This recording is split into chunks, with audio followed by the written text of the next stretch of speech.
Hey, Gary Zubuko here with a review for One Punch Man. So, let's dive right into it. So, starting with story, so the basic plot of the series is this. One day, this guy named Saitama is walking around when he sees this crab monster attacking this kid. Because apparently in this world that they live in, all monsters are running rampant. So, he goes and fights the crab monster to protect the kid, and he actually wins. And so, from there, he decides that he's going to be a superhero. And he goes off and trains for 3 years doing this stupid training regimen that sounds like anyone could do. It's like 100 push-ups, 100 pull-ups, 100 sit-ups a day, and like a 150-kilometer run. Excuse me.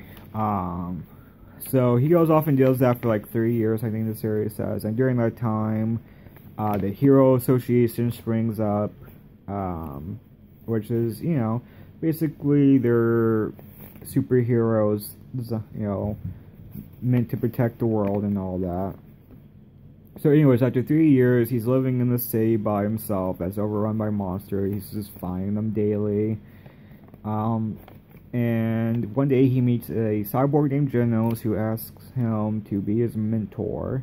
He agrees to begrudgingly because he doesn't really know how to help the guy since all he did was train his body and a cyborg can't do that. But he agrees anyways. And together they join the Hero Association. Which he starts off in... So it's designed by ranks, S being the best, I think like C being the worst. He starts off in C. Goes to, and eventually he works his way up to, like, B, I think, is where he's currently at in the series. But, like I say, he starts off at the lowest barrel, well, and tries to work his way up. So for the most part, there really wasn't too much of a main plot to the series.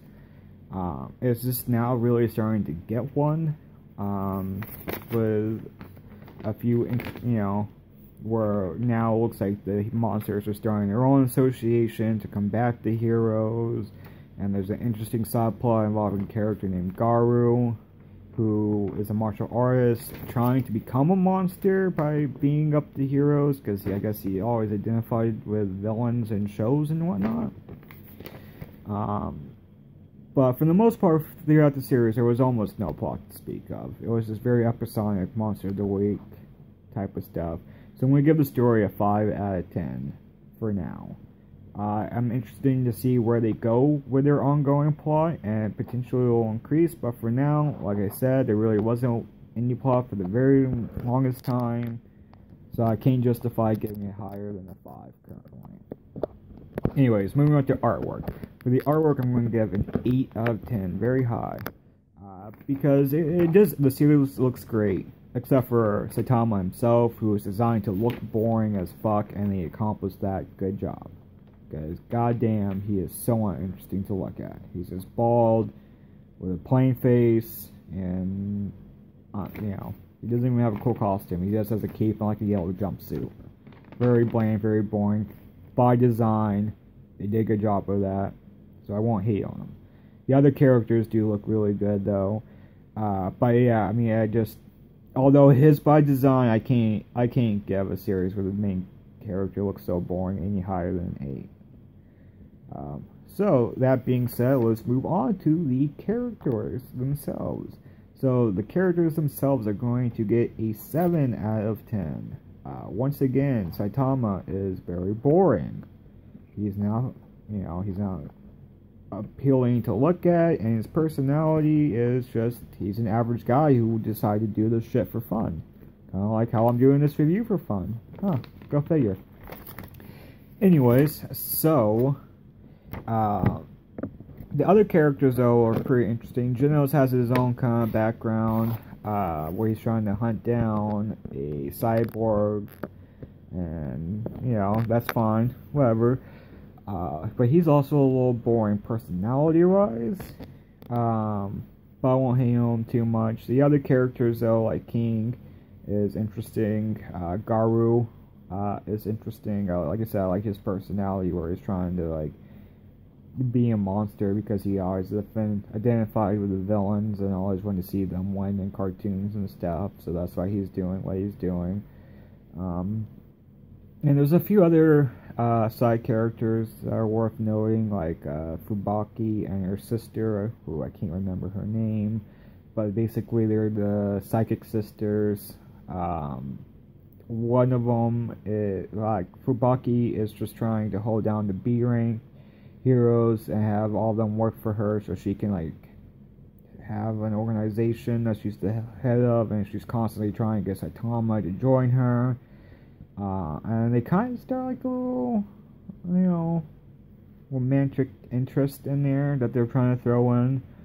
We'll see how that goes. And then her sister's also kind of cool. She's just more like the temperamental one, but also the more powerful one of the two, as far as her psychic abilities go. Anyways, so like I said, for the characters, I give it a 7 out of 10 because although, like I said, although Saitama is by design to be pretty boring, Genos is not, and I find him boring, and he's the second main character of the series. So when your two main characters are fairly boring, I can't justify getting higher than 7, unfortunately. That being said, the anime, it does have an anime, obviously. So I will be talking about the production value for the anime, and for that I am giving a full-blown 10 out of 10. A perfect rating, I know, unheard of. But there's a reason why the series is so popular, and it really is because of the production value of the anime, I feel like. Because the animation is so beautifully done. Just perfect. All the fight scenes look great. Even scenes that aren't fight scenes but are supposed to be dramatic look good. The score is great. The voice acting is spot on. There's no characters that have really annoyed me with their voice acting. And yeah, I mean, it really does just have some of the most beautifully animated fight scenes in a series today. So, if for nothing else, if you're just someone who likes looking at beautiful animation, definitely do it. Although, be warned, there is gore in the series, so if you have a weak stomach, maybe not check it out. But if gore doesn't bother you, you just want to see some beautifully done fight scenes, definitely look up One Punch Man.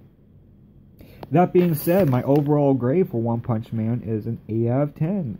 Because although the story and the characters are a little bland and boring, the artwork and the production value more than make up for it. If you are just if you just can appreciate purely good animation, this is a series for you.